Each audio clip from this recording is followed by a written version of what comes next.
हरे कृष्णा, राधे राधे। पहले तो आप सभी को होली के पर्व की हार्दिक शुभकामनाएं। आशा करती हूँ आप सभी ने दिन में बहुत मजे करे होंगे, कलर्स और पानी के साथ खेला होगा। और अब टाइम थोड़ा रिलैक्स करने का आ गया और ये परफेक्ट वीडियो है, इसको देख के आप रिलैक्स भी कर सकते हैं और अपनी नॉलेज को भी एनरिच कर सकते हैं। आज का वीडियो हाउसेस के बारे में है। मैंने एक वीडियो बनाया था कि बिगिनर्स जो है वो ज्योतिष कैसे सीख सकते हैं। तो उसमें मैंने 3 चीज़ों का मेंशन किया था जो बेसिक आपको मालूम होना चाहिए अगर आप ज्योतिष की थोड़ी बहुत जानकारी लेना चाहते हैं तो। पहला राशि जो कि 12 होती हैं, दूसरे हाउसेस वो भी 12 होते हैं और थर्ड प्लैनेट्स जो कि 9 होते हैं। तो ये 12 12 9 राशि, प्लैनेट, हाउसेस, इनका नॉलेज आपको होना चाहिए तो आप ज्योतिष की प्रिडिक्शन कर सकते हैं, क्योंकि इन्हीं सारी चीज़ों को ब्लेंड करके प्रिडिक्शन करा जाता है और ये बेस है जो कि आपको मालूम होना ज़रूरी है। और ये जो हाउसेस होते हैं ना आपकी कुंडली में, ये बहुत सारी चीज़ें दर्शाते हैं। जैसे जब हम प्रिडिक्शन करते हैं तो हाउसेस का क्या रोल होता है? हाउसेस ये दिखाते हैं कि कोई इवेंट जो हो रहा है वो कहाँ पे हो रहा है, किस चीज से रिलेटेड है। जो ये वेयर वाला क्वेश्चन मार्क आता है, ये आपके हाउसेस बताते हैं। जैसे फर्स्ट हाउस आपकी फिजिकल बॉडी है, आपका हेड है। आपके मान लीजिए हेड में चोट लगी है और आपको किसी ने बोल दिया कि भी राहु में मंगल की अंतरदशा चल रही थी, आपको सर में चोट लग गई। लेकिन सर में चोट जब तक नहीं लग सकती जब तक इन प्लैनेट्स का प्रभाव आपकी फर्स्ट हाउस पे ना पड़ रहा हो। वेयर, कहाँ लगी चोट? सर पे। फर्स्ट हाउस का इन्वॉल्वमेंट इंपॉर्टेंट है, इसीलिए हाउसेज 12 के 12 हाउसेज, उनकी बहुत सारी सिग्निफिकेशन है। तो आज हम ब्रीफली इन 12 हाउसेज के बारे में डिस्कस करेंगे कि कौन सा हाउस किस चीज को दर्शाता है और एक हाउस एन नंबर ऑफ चीजों को दर्शा सकता है। तो जितना पॉसिबल होगा डिस्कस करने की कोशिश करते हैं। आपको स्क्रीन पर पिक्चर नजर आ रही होगी। इसमें जो भी काउंटिंग लिखी है 1 2 3 4 12 तक, इसी तरीके से हाउसेज होते हैं। एंटी क्लॉकवाइज हाउसेज घूमते हैं, घूमते नहीं, आई मीन हाउसेज फिक्स होते हैं, लेकिन जो हम काउंट करेंगे 1 2 3 4 ये एंटी क्लॉकवाइज चलता है। अब मैंने कहा कि हाउसेस फिक्स होते हैं, मतलब कि आपका फर्स्ट हाउस और मेरा फर्स्ट हाउस सेम जगह पे मिलेगा। जहाँ पे इधर 1 लिखा है आपका भी फर्स्ट हाउस यहीं पे है, मेरा भी यहीं पे है। बस वहाँ पे राशियां चेंज हो जाती हैं। हो सकता है आपके फर्स्ट हाउस में नंबर 3 लिखा हो, मेरे में 6 लिखा हो, क्योंकि वो राशि को दिखाता है ना कि हाउस को। हाउसेस फिक्स होते हैं, हाउसेस चेंज नहीं होते। मेरा आपका हाउस सेम ही रहेगा, 12 के 12 घर। उन घर के जो मालिक हैं वो बदलते रहते हैं। मेरे फर्स्ट हाउस का मालिक मरकुरी हो सकता है, आपके फर्स्ट हाउस का मालिक मार्स हो सकता है। वो आपके फर्स्ट हाउस में कौन सा नंबर लिखा है उससे आप जान सकते हैं।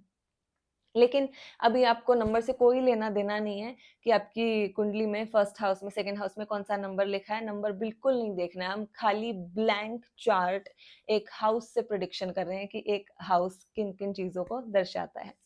तो चलिए वीडियो को स्टार्ट करते हैं। फर्स्ट हाउस के बारे में बात करते हैं। फर्स्ट हाउस ये आपकी काल पुरुष की कुंडली का पहला घर है। ये सेल्फ का हाउस होता है, खुद का, आपकी पर्सनैलिटी का, आपकी फिजिकल बॉडी का होता है ये। लग्न जितना मजबूत होता है इंसान की पर्सनैलिटी, उसका बॉडी स्ट्रक्चर उतना ज्यादा स्ट्रांग होता है। लगन स्ट्रांग है तो इंसान की पर्सनैलिटी मजबूत है, लोग बहुत इजीली उसकी तरफ अट्रैक्ट हो जाते हैं। अब जब कई बार लग्नेश यानी कि फर्स्ट हाउस का मालिक अगर फर्स्ट हाउस में ही बैठ जाए तो ऐसे इंसान की पर्सनालिटी इतनी ज्यादा अट्रैक्टिव होती है, पावरफुल होती है, कई बार मल्टीपल मैरिजेस भी दे देता है क्योंकि इंसान इतना अट्रैक्टिव है। उसी तरीके से अगर लग्नेश वीक हो जाए तो ये आपको हेल्थ इश्यूज भी दे देता है, क्योंकि फर्स्ट हाउस जो होता है, लगन भी बोलते हैं इसे, फर्स्ट हाउस आपकी इम्यूनिटी होती है। आपको खाया पिया कितना लग रहा है आपके फर्स्ट हाउस से पता चलेगा। बॉडी पार्ट्स के बारे में बात करें तो आपका पूरा जो फिजिकल स्ट्रक्चर है, एक पर्सनालिटी है, उसको तो दिखाता है ही। उसके अलावा स्पेसिफिकली आपके हेड को दिखाता है। आपका हेड वाला जो रीजन है ये आपके फर्स्ट हाउस से देखा जाता है। फर्स्ट हाउस आपका कॉन्फिडेंस होता है। फर्स्ट हाउस आपकी थिंकिंग को दिखाता है कि आप किस तरीके की सोच रखते हैं, क्या आपकी लाइकिंग है, क्या आपकी डिसलाइकिंग है। इसके अलावा फर्स्ट हाउस आपके हेयर्स को भी दिखाता है। तो जब भी बालों से संबंधित कोई समस्या होती है तो आपका फर्स्ट हाउस एफ्लिक्टेड देखने को मिलेगा। तो ये फर्स्ट हाउस की कुछ सिग्निफिकेशंस थी। फर्स्ट हाउस से वैसे ना सब कुछ देखा जा सकता है, ये सबसे इम्पोर्टेंट हाउस होता है आपकी कुंडली का। ये आपकी पर्सनालिटी का है, सेल्फ का है। तो किसी भी चीज को लेकर अगर हम प्रेडिक्शन करते हैं आपकी लाइफ को लेकर, तो और किसी पर्टिकुलर हाउस को लेके प्रिडिक्शन करते हैं, उसमें फर्स्ट हाउस को कंसीडर करना ही पड़ता है। First house is everything basically, उसका रोल हर जगह देखा जाता है।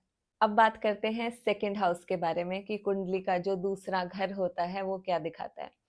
सेकंड हाउस हमारी फैमिली का होता है, कुटुंब का होता है, मतलब आपके जो ब्लड रिलेशंस हैं वो सारे इस हाउस से देखे जाएंगे। ये हाउस आपके संस्कारों का होता है कि आपको जो अपब्रिंगिंग मिली है बचपन से, किस टाइप के संस्कार आपको सिखाए गए हैं, किन चीज़ों को आप वैल्यू करते हैं, वो सारी चीज़ें सेकंड हाउस से देखी जाएगी। सेकंड हाउस फूड का होता है, तो जो भी प्लैनेट इस हाउस को इफ़ेक्ट करते हैं, उस तरीके की आपकी फूड हैबिट हो सकती है, उस तरीके का खाना आपको बहुत पसंद आएगा। दूसरा घर वाणी का भी होता है। तो अगर दूसरे घर पे शुभ ग्रहों का प्रभाव होता है, जैसे कि जुपिटर, मून, मरकरी, वीनस, तो ऐसे इंसान की वाणी जो होती है वो बहुत मधुर होती है, मीठा बोलते हैं ऐसे लोग, अनटिल अनलेस किसी मेलेफिक का एस्पेक्ट ना हो। और वहीं पर अगर क्रूर प्लैनेट बैठ जाते हैं, जैसे कि शनि, राहु, केतु, मंगल, तो इंसान की जो वाणी होती है कटु हो सकती है, बहुत स्ट्रेट फॉरवर्ड हो सकती है, बहुत कोल्ड स्पीच हो सकती है। तो जिन भी लोगों की स्पीच बहुत ज़्यादा प्रभावशाली होती है, जैसे जो लोग आरजेज़ बनते हैं, राइट? सिंगर्स होते हैं, उनका सेकंड हाउस बहुत स्ट्रॉन्ग होता है, यहाँ पे बेनिफिक्स का प्लेसमेंट आपको देखने को मिलेगा। रैपर्स हो गए तो शायद मार्स भी शायद नहीं, हाँ, मार्स ही होगा सेकंड हाउस में, तो रैपर बन जाते हैं वो लोग, तो ये आपकी वाणी को प्रभावित करता है सेकंड हाउस। इसके अलावा सेकंड हाउस वेल्थ का होता है, पैसे का होता है, अक्यूमुलेटेड वेल्थ का होता है बेसिकली। आप पैसा तो कितना भी कमा सकते हैं, लेकिन उसमें से आप कितना पैसा जोड़ पा रहे हैं in terms of fixed asset, like आपकी जो एफडीज हैं या आपने गोल्ड में इन्वेस्ट करा है, इस तरीके के जो फिक्स्ड एसेट हैं, जितना आप अक्यूमुलेट कर पा रहे हैं पैसा, वो आपके सेकंड हाउस से देखा जाएगा। इसके अलावा बॉडी पार्ट के बारे में बात करें तो सेकंड हाउस आपके फेस का होता है। तो जिस इंसान के सेकंड हाउस से किसी एक्सॉल्टेड प्लैनेट का संबंध होता है, तो बड़ा स्माइलिंग, अच्छा सा, क्यूट सा चेहरा होता है उन लोगों का। सेकंड हाउस टीथ का भी होता है, टीथ के कारक मंगल होते हैं। तो जब सेकंड हाउस एफ्लिक्टेड होता है तो दांत टेढ़े मेढ़े होना, गैप होना, बाहर की तरफ होना, अंदर की तरफ कुछ ये गड़बड़ दांतों में देखने को मिल सकती है। अगर सेकंड हाउस एफ्लिक्टेड होता है तो तभी होता है ये केस। अब बात करते हैं थर्ड हाउस के बारे में। थर्ड हाउस आपकी कुंडली का आपके एफर्ट्स को दिखाता है, पराक्रम को दिखाता है, करेज को दिखाता है। थर्ड हाउस, थर्ड लॉर्ड जितना स्ट्रॉन्ग होगा, वो इंसान उतना ही ज्यादा साहसी होता है, करेजियस होता है। मतलब आप कितना इनिशिएटिव लेने वाले हो लाइफ में। जब कहीं मान लीजिए किसी के साथ कुछ गलत हो रहा है, कुछ इंसान चुपचाप साइड से निकल जाता है, कुछ हेल्प करने के लिए आ जाता है, कुछ बोलते हैं आके, तो ये सारी चीजें पराक्रम है ना, जो करेज है, मौके पे बोलने की बात जहाँ पे आती है, ये आपका थर्ड हाउस बताएगा। और उसके लॉर्ड की प्लेसमेंट कैसी है, आपके साहस का, करेज का हाउस है ये। स्पोर्ट्स का हाउस होता है, तो जितने भी स्पोर्ट्स पर्सन होते हैं उनका थर्ड हाउस बहुत स्ट्रांग होता है। थर्ड हाउस में मंगल या शनि जैसे प्लैनेट हो सकते हैं, जो कि उन्हें स्पोर्ट्स की तरफ लेके जाते हैं, या इनके लॉर्ड हो सकते हैं, एस्पेक्ट हो सकते हैं। थर्ड हाउस हाथों की स्किल्स का है, तो जो लोग जैसे हाथों वाले गेम्स होते हैं, like boxing, right, karate, martial arts, हाथों का ज्यादा, हैंडबॉल, वॉलीबॉल, जिन खेलों में हाथों का ज्यादा इस्तेमाल हो रहा है, स्पेसिफिकली वो गेम्स थर्ड हाउस से प्रोमिनेंटली देखे जाएंगे। स्पोर्ट्स के लिए थर्ड हाउस स्ट्रांग होना बहुत इंपॉर्टेंट है, हाथों की स्किल्स के लिए इंपॉर्टेंट है। तो कोई शेफ है, बड़े फटाफट नाइफ से सब्जियां काट रहा है, थर्ड हाउस उसका इंपॉर्टेंट देखने को मिलेगा हमें, क्योंकि हाथों की स्किल्स बहुत अच्छी है। और भी लाइक जो मेकअप आर्टिस्ट होते हैं या मेहंदी आर्टिस्ट हो गए, हाथों से जो भी काम किया जा रहा है और बहुत स्किलफुल बारीकी का काम है, थर्ड हाउस का यहाँ पे इम्पैक्ट, और थर्ड हाउस की वजह से ही ऐसा काम इंसान कर पाता है। इसके अलावा थर्ड हाउस कम्युनिकेशन का होता है। सेकेंड हाउस मैंने बोला था वाणी का होता है, वॉइस का। तो एक होता है कि आपका जो मतलब नेचुरल बोलने का तरीका है, कि आप हमेशा मीठा बोलते हैं, मधुर बोलते हैं, या फिर जो अंदर से इंस्टिंक्ट आता है वो पहला गुस्से वाला ही आता है, रूड आता है, वो आपका जो बेसिक नेचर है बोलने का, वो सेकंड हाउस होता है। लेकिन थर्ड हाउस इज कम्युनिकेशन। आपकी कम्युनिकेशन स्किल्स कितनी अच्छी है, आप फॉर्मली कैसे बात करते हैं, आपके अंदर डिप्लोमेटिक स्किल्स कैसी है, कि आपको मालूम है कि किस इंसान से कैसे बात करना है, that is your communication skills. अपनी बातों से कैसे दूसरे लोगों को इम्प्रेस करते हो, वो आपके थर्ड हाउस से देखा जाएगा। थर्ड हाउस इंटरनेट का होता है, सोशल मीडिया का होता है, आपके नेबर्स का होता है, आपके फ्रेंड्स का होता है। इसके अलावा बॉडी पार्ट्स के बारे में बात करें तो थर्ड हाउस आपके शोल्डर्स को दिखाता है, आपकी आर्म्स को दिखाता है, आपके हैंड्स को शो करता है। तो जिसका थर्ड हाउस स्ट्रांग होता है उसके कंधे, बाजू मजबूत देखने को मिलेंगी आपको। इसके अलावा third house short distance travel का होता है, जैसे आप अपने घर से ऑफिस, ऑफिस से घर आ रहे हैं या फिर नियर बाय शॉपिंग के लिए जा रहे हैं, तो वो थर्ड हाउस से देखा जाएगा, शॉर्ट ट्रैवल। इसके अलावा थर्ड हाउस आपके छोटे भाई बहनों का होता है, उनके साथ आपका कैसा रिश्ता रहेगा, आपके कोई छोटे भाई बहन होंगे भी या नहीं होंगे, वो हम आपके थर्ड हाउस से देख के बताते हैं। अब बात करते हैं फोर्थ हाउस के बारे में। फोर्थ हाउस आपकी काल पुरुष की कुंडली में आपके सुख को दिखाता है कि आपके मन को जो सुख है सबसे ज्यादा कैसे मिलता है, किस जगह मिलता है, क्या काम करने से मिलता है। तो ये आपका फोर्थ हाउस बताता है। और जनरली हम सुख को माता से जोड़ते हैं। कहीं सुख मिले ना मिले, लेकिन हर इंसान को अपनी माँ के पास जाके जरूर सुख मिलता है। तो फोर्थ हाउस आपकी माता का होता है, मदर का होता है। मदर की लाइफ कैसी होगी, मदर की हेल्थ कैसी होगी, मदर का प्रोफेशन, ये फोर्थ हाउस उस पे एस्पेक्ट और उसके लॉर्ड से बताया जा सकता है। आपका जो घर है वो हम फोर्थ हाउस से देखेंगे कि कैसी जगह घर हो सकता है, कितना बड़ा घर होगा, कितनी स्टोरी होगा, इसी देश में होगा जहाँ पैदा हुए हैं, दूसरे देश में होगा, कहाँ कितनी दूर होगा, सारी चीजें फोर्थ हाउस से देखी जाएंगी। और जितनी भी लग्जरी और कंफर्ट की चीजें हैं, गाड़ी, व्हीकल्स, आपके फोर्थ हाउस से देखा जाएगा। आपके घर में जितनी भी चीजें ऐसी हैं जो लग्जरी वाली हैं और आपको कंफर्ट प्रोवाइड कर रही हैं, वो सारी चीजें आपके फोर्थ हाउस से देखी जाएंगी। फोर्थ हाउस से बच्चों की जो प्राइमरी एजुकेशन होती है वो भी देखी जाती है, क्योंकि ये तो आप इजीली समझ सकते हैं, क्योंकि माता को बोला जाता है बच्चे का पहला गुरु उसकी माँ होती है। तो बच्चे की प्राइमरी एजुकेशन हम फोर्थ हाउस से देखते हैं, उसकी कंडीशन बताती है बच्चा पढ़ाई में, प्राइमरी एजुकेशन में कैसा करेगा। फोर्थ हाउस का जनरली खाली रहना अच्छा होता है। इसमें अगर बैठे तो बेनिफिक प्लैनेट्स बैठे, जैसे कि जुपिटर, वीनस, मून, मरकरी, तो अच्छा है। यहाँ पे अगर मेलिफिक्स होते हैं राहु, केतु, सैटर्न, मार्स, तो ऐसे इंसान को घर में सुख नहीं मिल पाता है, वो ज्यादा बाहर भागते हैं फिर। तो ये हम आगे सीरीज बना सकते हैं पूरा इसका कि कौन से, मतलब पर्टिकुलर हाउस में, फॉर एग्जांपल फर्स्ट हाउस में 9 के 9 प्लैनेट्स, या फिर अगर खाली है तो कैसा परिणाम देखने को मिलेगा। तो ये अलग से हम एक वीडियो बना सकते हैं इसके बारे में। अब बात करते हैं फिफ्थ हाउस के बारे में। फिफ्थ हाउस में बहुत सारी चीजों को डिनोट करता है। मोस्ट फेमस जो आपने सुना होगा, फिफ्थ हाउस से हम चिल्ड्रन देखते हैं, संतान की प्राप्ति देखते हैं कि संतान सुख आपको प्राप्त होगा कि नहीं होगा, टाइम से हो जाएगा, डिले होगा या आईवीएफ के थ्रू होगा, कितना डिले होगा, संतान से रिलेटेड जो भी क्वेश्चंस होते हैं फिफ्थ हाउस आपका जरूर से कंसीडर किया जाता है। Along with fifth house Jupiter भी देखा जाता है। तो ये आपके संतान का भाव है, संतान से सुख प्राप्ति होगी नहीं होगी, कैसे होगा, उसका भाव है। फिफ्थ हाउस आपकी एजुकेशन का भी है। फोर्थ हाउस मैंने कहा था प्राइमरी एजुकेशन, जो छोटा बच्चा होता है उसके लिए, लेकिन फिफ्थ हाउस कह सकते हैं कि ग्रेजुएशन तक की जो आपकी स्टडी है वो हम आपके फिफ्थ हाउस से देखते हैं। तो आप कैसा परफॉर्म करेंगे, आप कौन से सब्जेक्ट्स लेंगे, ये हम आपके पंचम भाव से देख सकते हैं, because it is house of your education. इसके अलावा फिफ्थ हाउस आपकी हॉबीज का होता है, आपके क्रिएटिव टैलेंट का होता है।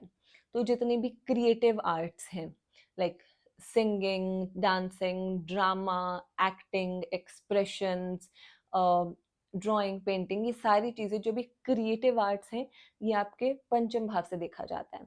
तो जिन लोगों का पंचम भाव स्ट्रांग होता है, वहां पे बेनिफिक्स है, तो ऐसा इंसान क्रिएटिव फील्ड में काफी ज्यादा रुचि दिखाता है अपनी।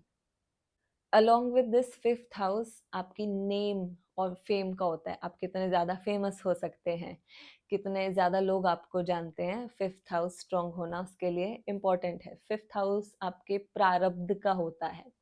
तो ये दिखाता है कि ऐसी एक कौन सी स्किल है जो आप अपनी पास्ट लाइफ से लेके आ रहे हो, क्या चीज है जो आप अपनी पास्ट लाइफ से कैरी कर रहे हो। ये कोई स्किल भी हो सकती है, कोई डेट भी हो सकता है आपके ऊपर। और फिफ्थ हाउस जो होता है रोमांस का होता है, क्रिएशन का होता है। तो जो भी कुछ नई क्रिएशन होती हैं डिस्कवरीज होती है, फिफ्थ हाउस का इंपॉर्टेंट रोल देखने को मिलेगा। फिफ्थ हाउस आपके रोमांटिक रिलेशंस का होता है, रिलेशंस बिफोर योर मैरिज, उसके लिए भी पंचम भाव देखा जाता है। तो इसी से पता चलेगा कि किस तरीके का रिलेशनशिप आपका रहेगा, टॉक्सिक होगा या अच्छा होगा, लॉन्ग टर्म होगा, या फिर मल्टीपल रिलेशनशिप्स रहेंगे। सो मेनी थिंग्स, ये आपके जो रिलेशनशिप से लेके जो भी रिलेटेड चीजें हैं ये आपके पंचम भाव से देखी जाएंगी। और इसके साथ दो सबसे बड़ी जो सिग्निफिकेशन है इसकी और मोस्ट फेमस है, ट्रेंडिंग है, जिसके बारे में हर कोई जानना चाहता है, पहला गवर्नमेंट जॉब। उसके लिए आपका पंचम भाव देखना पड़ेगा, कैसी स्थिति है, जॉब लगेगी नहीं लगेगी, किस लेवल की लगेगी, राइट। और शेयर मार्केट, ट्रेडिंग, उसका भी फिफ्थ हाउस ही होता है, तो फिफ्थ हाउस असेस किया जाता है। तो उसको देख के बताया जाता है कि आप शेयर मार्केट आपके लिए अच्छा है या नहीं है, वहां से आपको बेनिफिट होगा कि नहीं होगा। फिफ्थ हाउस में सारे राज छुपे हुए हैं आपके। चलिए अब सिक्स्थ हाउस के बारे में बात करते हैं। सिक्स्थ हाउस के लिए एक क्लासिक टर्म यूज करी जाती है जो कि रोग ऋण रिपु है। इसको एक्सप्लेन करती हूँ।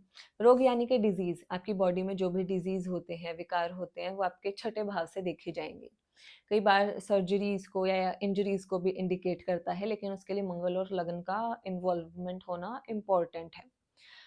अब ये डिजीज कितने लंबे चलेंगे, कब क्योर होंगे, वो आपका लग्न कितना मजबूत है उसके बेसिस पे यहाँ पे देखा जाएगा। ऋण यानी के डेट, कर्जा। तो जब भी छठे भाव का संबंध आपके लक्ष्मी त्रिकोण से या फिर आपके 2 11 हाउसेस से बन जाता है, तो ऐसे इंसान लोन लेता है, लोन चुका पाएगा नहीं चुका पाएगा। अगेन आपका ये लगन कितना मजबूत है, मंगल सूर्य मजबूत है, तो इंसान लोन से छुटकारा पा लेता नहीं है, तो लोन बढ़ता भी जाता है, बैंक करप्ट भी हो जाता है। तो जो लोन है, डेट है, ये आपके छठे भाव से देखा जाता है। रिपु यानी कि आपके शत्रु, कॉम्पिटिटर्स, क्या आपके कॉम्पिटिटर आपके ऊपर हावी हो जाएंगे, आप उनके ऊपर हावी होंगे, छठे भाव से। और आपके लगन से देखना पड़ेगा मजबूती किसकी ज्यादा है, राइट। और ये कंपटीशन का हाउस होता है, तो जो भी बच्चे कॉम्पिटिटिव एग्जाम्स की तैयारी करते हैं उनका छठा भाव स्ट्रांग होता है, और छठे से ज्यादा लगन स्ट्रांग होता है, तभी वो कंपटीशन पे जीत पा सकते हैं। तो ये कॉम्पिटिटिव एग्जाम्स के लिए सिक्स्थ हाउस बहुत इंपॉर्टेंट होता है। सिक्स्थ हाउस आपके डेली लाइफ रूटीन का होता है, जो आपकी डेली की दिनचर्या है। कि जैसे आप कोई इंसान जिम जाता है डेली, उसका मान लीजिए एक लाइफस्टाइल है, तो ये चीज वो डेली बेसिस पे रिपीट कर रहा है। वो सुबह उठ रहा है, जिम जा रहा है, काम पे जा रहा है, वापस आ रहा है, खाना खा के सो रहा है, वो डेली ये चीजों को रिपीट कर रहा है। तो डेली रूटीन आपका छठा भाव जो है वो दिखाता है, राइट। कि आप डेली रूटीन फॉलो कर पा रहे हो नहीं कर पा रहे हो, क्योंकि बहुत सारे लोग तो रूटीन फॉलो कर ही नहीं पाते, वो टाइम टेबल में ही रह जाता है रूटीन उनका। तो ये चीज भी छठे भाव से देखनी पड़ेगी। सिक्स्थ हाउस सर्विस का भी होता है, तो गवर्नमेंट सर्विस भी कह सकते हैं, लेकिन यहाँ पे वैसी सर्विस होती है जो सेल्फलेस होके आप सर्विस कर रहे हो किसी की। एनिमल्स की सेवा कर रहे हो, सिक्स्थ हाउस पेट एनिमल्स का होता है, एनिमल्स की सेवा कर रहे हो, बुजुर्गों की कर रहे हो, एनजीओ में जाके सर्व कर रहे हो। सेल्फलेस जो आप सेवा करते हो वो छठा भाव होता है यहाँ पे। छठा भाव काफी सारे प्रोफेशंस को दिखाता है, जैसे सीए, लॉ, ऑडिट करने वाले जो लोग होते हैं, और डॉक्टर्स होते हैं, लॉयर्स होते हैं, एरर फाइंडिंग का जहाँ पे काम होता है, या फिर जहाँ पे आप दूसरे लोगों की प्रॉब्लम्स के साथ डील कर रहे हो, वो सारे प्रोफेशंस आपके छठे भाव से रिलेटेड होते हैं। अलोंग विद दिस, छठा भाव आपके मामा का, मौसी का, यानी कि आपकी जो मेटरनल साइड है उनका होता है, तो उनका क्या स्टेटस है ये भी आपका छठा भाव बता देगा। उनके साथ आपका रिश्ता कैसा रहेगा ये भी आपका छठा भाव ही बताएगा। अब बात करते हैं another most famous house, seventh house, जो कि प्राइमरली शादी के हाउस के नाम से जाना जाता है, मैरिज का हाउस इसे बोला जाता है। तो सेवेंथ हाउस से आपकी मैरिज देखते हैं, आपकी मैरिज कैसी रहेगी, आपके स्पाउस के कुछ एट्रीब्यूट्स यहाँ से देखे जा सकते हैं कि आपका स्पाउस दिखने में कैसा हो सकता है, उसका कुछ नेचर कैसा हो सकता है। सेवेंथ हाउस मैरिज का है, स्पाउस का है, इसके साथ ही बिजनेस का है, और बिजनेस पार्टनरशिप का है। कि मान लीजिए आपका बिजनेस है तो किस चीज से रिलेटेड बिजनेस है, और कई लोगों के मन में सवाल होता है कि मेरे को पार्टनरशिप करनी चाहिए या नहीं करनी चाहिए, तो ये भी आपका सेवेंथ हाउस बताएगा, बिजनेस पार्टनरशिप का हाउस है। सेवेंथ हाउस आपकी पब्लिक इमेज का होता है। सेवेंथ हाउस फेम लेके आता है, तो यहाँ पे अगर अच्छे प्लैनेट्स बैठे हैं तो ये आपको फेमस कर सकता है, लोग आपसे ज्यादा कनेक्ट कर पाएंगे। ये जनरल पब्लिक का हाउस होता है, क्योंकि सेवेंथ हाउस यहाँ पर इंजॉयमेंट को दिखाता है, मौज मस्ती को दिखाता है, क्योंकि लिब्रा का साइन यहाँ पे पड़ता है, शाम का संध्या का समय है, तो इंजॉयमेंट, घूमना फिरना, ये सारी चीजें सेवेंथ हाउस से देख सकते हैं हम। सेवेंथ के बाद अब मोस्ट फियर्ड हाउस के बारे में बात कर लेते हैं, जिससे लोग सबसे ज्यादा डरते हैं, एट्थ हाउस। डेथ का हाउस बोल देते हैं, ओकल्ट का बोल देते हैं, सडन ट्रांसफॉर्मेशन का हाउस बोल देते हैं। इसके बारे में काफी सारी अफवाहें क्लियर करने की जरूरत है। एट्थ हाउस जो होता है वो आपकी लॉन्जिविटी को दिखाता है, कि आपकी आयु कितनी लंबी है, ये आपका अष्टम भाव दिखाएगा। एट्थ हाउस जो होता है वो डेफिनेटली ओकल्ट का होता है। जो भी हिडन सब्जेक्ट्स हैं, लाइक ओकल्ट, एस्ट्रोलॉजी, न्यूमेरोलॉजी, तंत्र, साधना वगैरह, ये सारी चीजें, जो चीजें हिडन है, बहुत सारे लोगों को उसके बारे में नॉलेज नहीं है, ऐसे सब्जेक्ट्स, वो आपका अष्टम भाव होता है। अष्टम भाव डार्कनेस है, छुपी हुई चीजें हैं। जो भी आप हॉरर मूवीज देखते हैं, मिस्ट्री मूवीज देखते हैं, स्काईफाई मूवीज देखते हैं, अष्टम भाव से रिलेटेड है। अष्टम भाव आपको एक खोजी प्रवृत्ति देता है, एक इन्वेस्टिगेटिव जो माइंड सेट है वो देता है। जिसका एट्थ हाउस स्ट्रॉन्ग है या लग्नेश से कनेक्शन बना रहा है, ऐसा इंसान सीक्रेटिव होता है काफी। ये ज्यादा लोगों को अपनी लाइफ के बारे में नहीं बताता है, कि मेरी लाइफ में क्या चल रहा है और मैं अभी क्या कर रहा हूँ। तो सीक्रेटिव माइंडसेट देता है अष्टम भाव आपको। अष्टम भाव इनहेरिटेंस का होता है। मान लीजिए किसी के पिताजी इनहेरिटेंस में बहुत सारी वो प्रॉपर्टी छोड़ गए हैं, अब लड़का कुछ कर ही नहीं रहा है, बस किराया आ रहा है, मौज ऐश चल रही है। अष्टम भाव का कनेक्शन मिल जाएगा आपके सेवंथ हाउस से या इलेवेंथ हाउस से या फिर लक्ष्मी त्रिकोण से। तो इनहेरिटेंस का होता है उस तरीके के प्रोफेशन जहाँ पे आप दूसरे का पैसा यूटिलाइज कर रहे हो, राइट। पैसे से पैसे बनाने वाले जो काम होते हैं, कमीशन बेस्ड वर्क होते हैं, वो आपके अष्टम भाव से देखे जाएंगे। जमीन के नीचे जो चीजें होती हैं वो भी आपका अष्टम भाव होता है। कोल, पेट्रोलियम, नेचुरल गैस, डायमंड, जो भी चीजें, ये स्टोन्स होते हैं, क्रिस्टल्स होते हैं, जो भी आप धरती के नीचे से चीजें एक्सट्रैक्ट कर रहे हो, दैट इज एट्थ हाउस।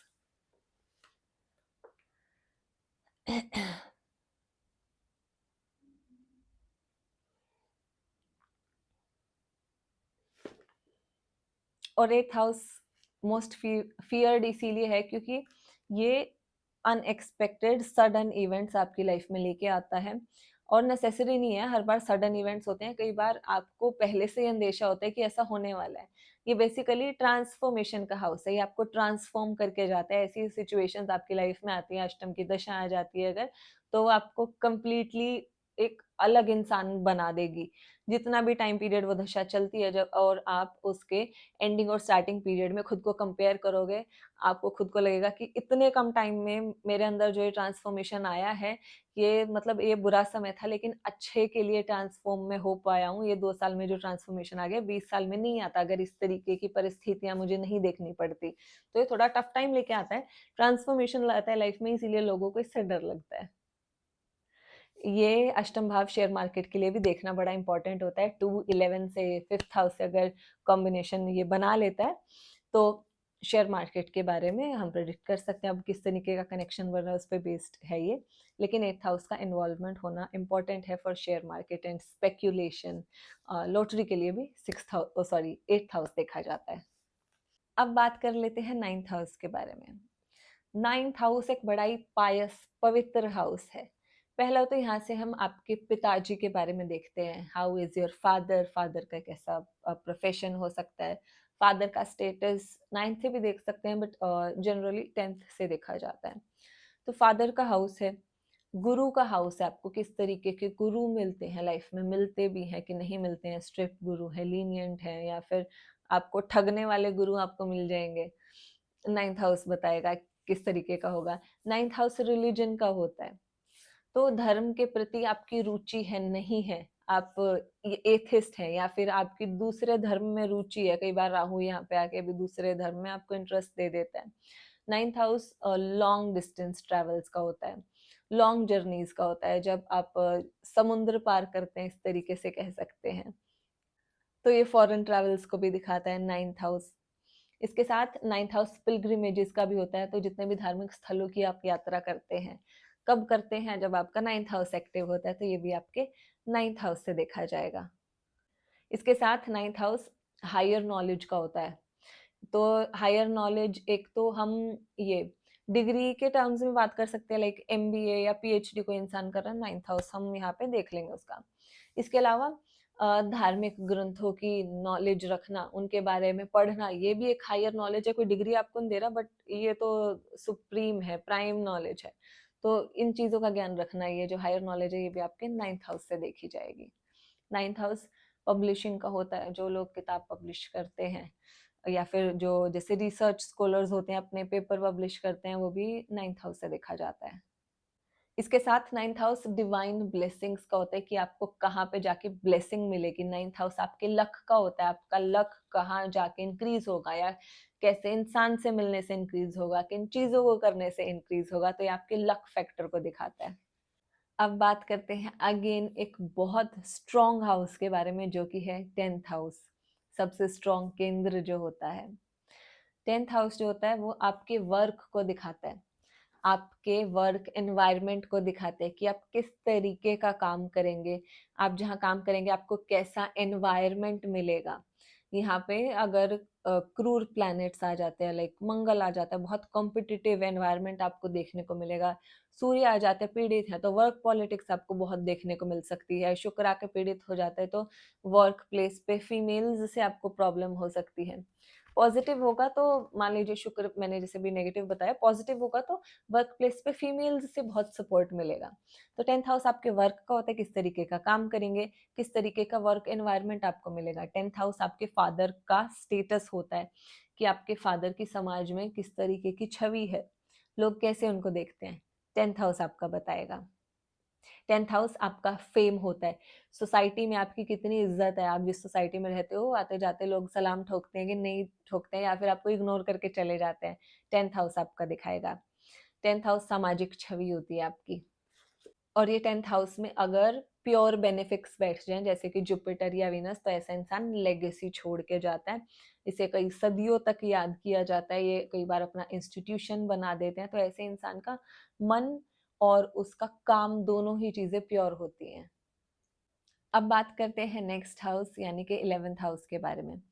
ये आपके डिजायर्स का हाउस है, आप में किस तरीके की डिजायर है। जनरली वैसे डिजायर का हाउस होता है, यहाँ पे राहु बैठ जाए तो एंडलेस डिजायर दे देता है, और किस तरीके की डिजायर होंगी वो यहाँ पे बैठा प्लैनेट या इसका लॉर्ड आपको बताएगा। तो आपकी क्या इच्छाएं हैं, क्या चीजें आप अपनी लाइफ में अचीव करना चाहते हैं, ये सब आपका 11th हाउस दिखाता है। 11th हाउस आपका जो डेली कैश फ्लो है, डेली की आपकी जो इनकम है वो कैसी है, ये आपका 11th हाउस बताता है। 11th house large social circles का होता है, जो बड़े बड़े नेटवर्क्स होते हैं, एनजीओज होते हैं, बड़ी कॉरपोरेट सेटिंग्स होती है, 11th हाउस से देखा जाता है।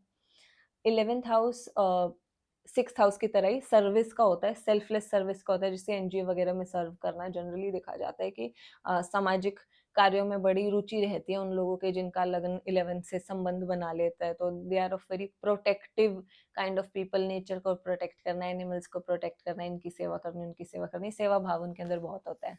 इसके साथ ही 11th हाउस आपके बड़े भाई बहनों का होता है। 11th हाउस पैसे का होता है बेसिकली, कि पैसा कहाँ से आएगा, कितना आएगा, कब आएगा, क्या काम करने से आएगा। अभी 11th हाउस में जो प्लैनेट्स बैठे होते हैं उसका लॉर्ड की प्लेसमेंट आपके प्रोफेशन को भी दिखा देता है। अब बात करते हैं last but not least 12th house के बारे में। 12th हाउस वो सारी चीजों को दिखाता है जो कि एक आइसोलेशन में है, मेन स्ट्रीम से दूर है। कैसी कौन सी वो चीजें हैं जो मेन स्ट्रीम से दूर है या आइसोलेशन में होती हैं, जैसे कि हॉस्पिटल हो गया। हॉस्पिटल में कोई वैसे तो नहीं जाता है घूमने फिरने, चलो भी हॉस्पिटल चलते हैं आज, वो आइसोलेशन में, मजबूरी में जाना पड़ रहा है वहां पे। आइसोलेशन में आप मेडिटेशन करते हो, वो आपका 12th हाउस है।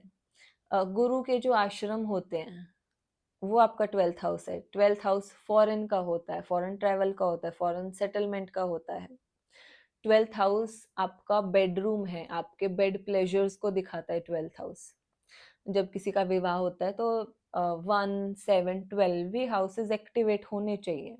इसके साथ ही 12th हाउस इंट्यूशन का होता है, स्लीप का होता है। अब जिस इंसान का लगन 12th हाउस से कनेक्शन बना ले, ऐसे इंसान की इंट्यूशन बहुत स्ट्रांग होती है, बहुत क्रिएटिव आदमी होता है, और सोना बहुत पसंद होता है उसको, नींद बहुत प्यारी होती है। और इसके साथ आइसोलेशन में क्या चीज होती है, जेल। जेल को भी 12th हाउस दिखाता है। बॉडी की बात करें तो आपके फीट जो होते हैं, आपके शूज होते हैं, ये 12th हाउस होता है। तो आपके फीट में कोई भी प्रॉब्लम आ रही है, आपके 12th हाउस से देखना पड़ेगा हमको। और 12th हाउस डोनेशंस का होता है और लॉसेस का होता है।